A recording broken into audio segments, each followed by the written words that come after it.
बिस्मिल्लाहिर्रहमानिर्रहीम। अस्सलाम वालेकुम। आज हम बात करेंगे बड़े अहम केस के हवाले से पाकिस्तान एयरफोर्स के पायलट से जो गुफ्तगू हुई और जिस पायलट ने अभिनंदन का जहाज़ गिराया था और जो 2 जहाज़ गिराए गए थे पाकिस्तान एयरफोर्स की तरफ से, वो जो पायलट है जिसने ये कारनामा सर अंजाम दिया जो पूरी कौम का फ़ख्र है, उसके साथ उसके टीचर ने गुफ्तगू की थी टेलीफोन पर और वो गुफ्तगू उनके टीचर की तरफ से लीक कर दी गई थी और वो हमने भी सुनी थी, सारी दुनिया ने सुनी, जिसमें वो और हमने तो खुशी से खैर सुनी क्योंकि उसमें पाकिस्तान की एयरफोर्स की और जो हमारे इदारे हैं उनकी शान बयान हो रही थी।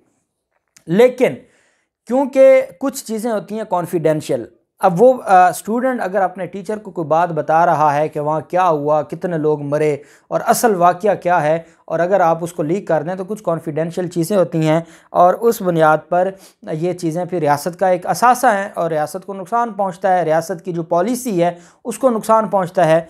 यही वजह है कि ये मामला हुआ रावलपिंडी बेंच में, एक लाहौर हाई कोर्ट में एक दरख्वास्त दायर की गई है और जो सज़ा हुई है उस पायलट से गुफ्तगू करने वाला जो टीचर था उसके ख़िलाफ़ बाकायदा आर्मी अदालत में कोर्ट मार्शल में केस चला और उसको सज़ा हुई, वो गुनहगार डिक्लेयर हुआ और सज़ा हुई। उस सज़ा के ख़िलाफ़ Lahore high court Rawalpindi bench में एक दरख्वास्त दायर की गई और उसमें यह मौक़िफ़ अख्तियार किया गया है कि मेरी कोई बदनीयती नहीं थी और मैंने खुशी से अपने फैमिली को वो जो ऑडियो थी वो मैंने सुनवाई और वो मैंने उनके साथ शेयर की और उनमें से किसी ने सोशल मीडिया पर लगा दी, जिसकी वजह से मेरे ख़िलाफ़ ये केस बना। मज़कूरा जो पायलट है उनके साबिक़ तालिब इल्म हैं और फ़ोन कॉल पर उन्होंने पायलट को भारतीय पायलट अभिनंदन का लड़ाका त्यारा गिराने पर मुबारकबाद दी थी और ये उन्होंने दरख्वास्त दायर की है। और एक सिविलियन लेक्चरर ने लाहौर हाई कोर्ट में रावलपिंडी बेंच में एक पायलट के साथ लीक होने वाली कॉल पर अपनी सज़ा को कलअदम करार देने के हवाले से दरख्वास्त दी है।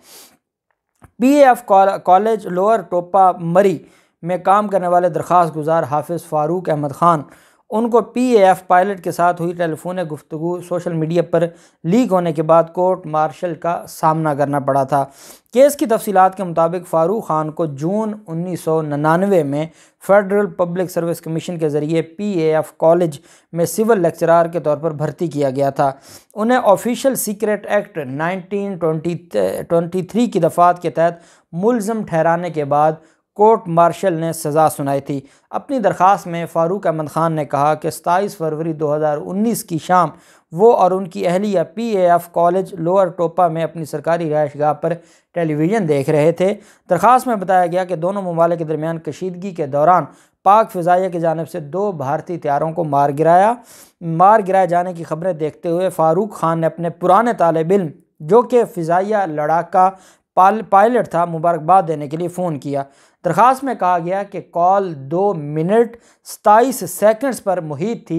इस दौरान फ़ारूक ख़ान ने पायलट के साथ जो उसको मुबारकबाद देते हुए और उसकी तारीफ़ करते हुए रिमार्क्स का तबादला किया और पायलट ने दरख्वास्त गुजार के पूछे बगैर ख़ुद ही बता दिया कि जो कुछ मीडिया दिखा रहा है वो तो 30% भी नहीं है, वो तो 30% भी नहीं है और ज़मीन पर तो कई हलाकतें थीं जो वो उन्होंने जो भारतीय कैंप था जो उसके ऊपर हमला हुआ और वो सारी चीज़ें कॉन्फिडेंशियल है। यहाँ पे फ़िगर भी दिया गया है लेकिन वो फ़िगर मैं इस वजह से आपके साथ शेयर नहीं कर रहा कि वो कॉन्फिडेंशियल है। खैर, ये क्योंकि ये ऑडियो तो सब ने सुनी, जिसके बाद दरख्वास्त गुजार ने वजाहत की कि कॉल किस तरह सोशल मीडिया पर वायरल हुई।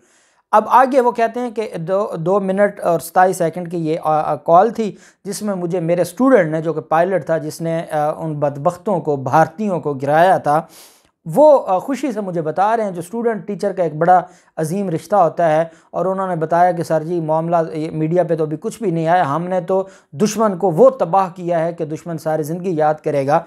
वो चीज़ आ गई क्योंकि पाकिस्तान की अपनी एक पॉलिसी है और हमारे जो इदारे हैं वो दुश्मन को जितना नुकसान पहुंचाएं, साथ ही दुनिया को भी एक मैसेज देना होता है और अपनी एक पॉलिसी अनाउंस करनी होती है।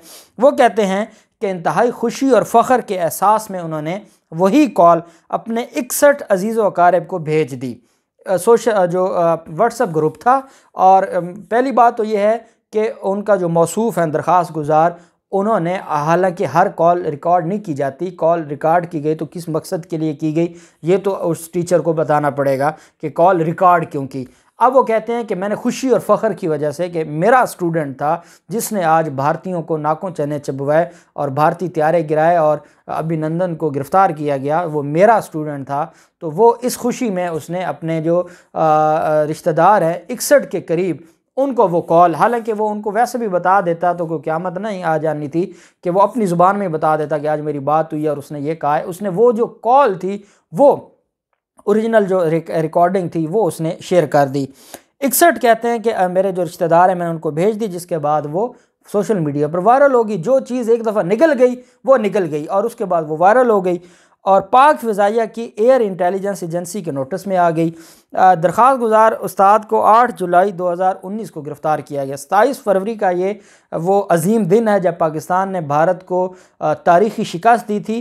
8 जुलाई 2019 को गिरफ़्तार कर लिया जाता है और PAF एक्ट 1953 के सेक्शन 71 के तहत 4 इल्ज़ामात के तहत उनका कोर्ट मार्शल किया जाता है और शुरू किया जाता है और उसके ख़िलाफ़ जो कार्रवाई है वो शुरू हो जाती है। इन पर दौरान गुफ्तगू PAF के एयर ऑपरेशंस की मालूमात रिकॉर्ड करके रियासत के तहफ़्फ़ुज़ या मफादात के ख़िलाफ़ किसी मकसद के लिए जुर्म करने का इल्ज़ाम लगाया गया जो बिलवास्ता या बिला वास्ता जो मिशन के लिए मुफीद हो सकता, दुश्मन के लिए मुफीद हो सकता था।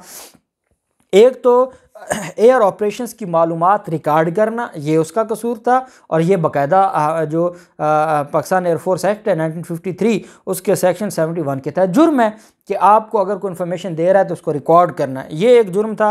और फिर उसको उसने आगे शेयर किया, ये दूसरा जुर्म था जिससे बिलवास्ता या बिलावास्ता दुश्मन को फ़ायदा पहुंच सकता था।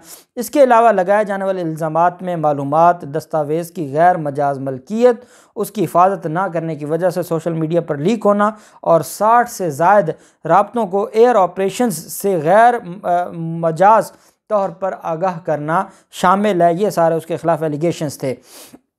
कोर्ट मार्शल की कार्रवाई के दौरान जो बेगुनाह जो वो था फ़ारूक ख़ान, उसने बेगुनाह होने की इस्तदा की, जिसके बाद इस्तग़ासा ने 11 गवाहों के शवाहिद रिकॉर्ड किए और कुछ दस्तावेज़ात पेश की, जबकि अपने दिफा में उस्ताद ने अपनी बीवी और 4 दीगर गवाहों को पेश किया।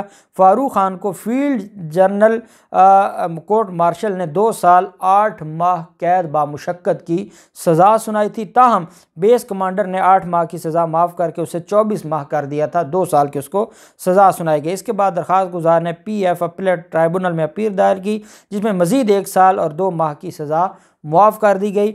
उन्होंने मौक़िफ़ अख्तियार किया चूँकि नज़रसानी के लिए कोई मुतबादिल फ़ोरम नहीं है, लिहाजा लाहौर हाई कोर्ट आर्टिकल 199 के आइनी दायरे अख्तियार को इंसाफ के इंतज़ाम के लिए इस्तेमाल कर सकती है और मेरे ख़िलाफ़ जो सज़ा है वो जो 10 माह की अब रह गई है उसको ख़त्म किया जाए और मुझे इस सज़ा से बचाया जाए और मुझे रिलीफ़ किया जाए। और वो कहते हैं कि मैंने जो कुछ भी किया मैंने ना चाहते हुए अनइंटेंशनल किया, मेरी को बदनीयत ही नहीं थी।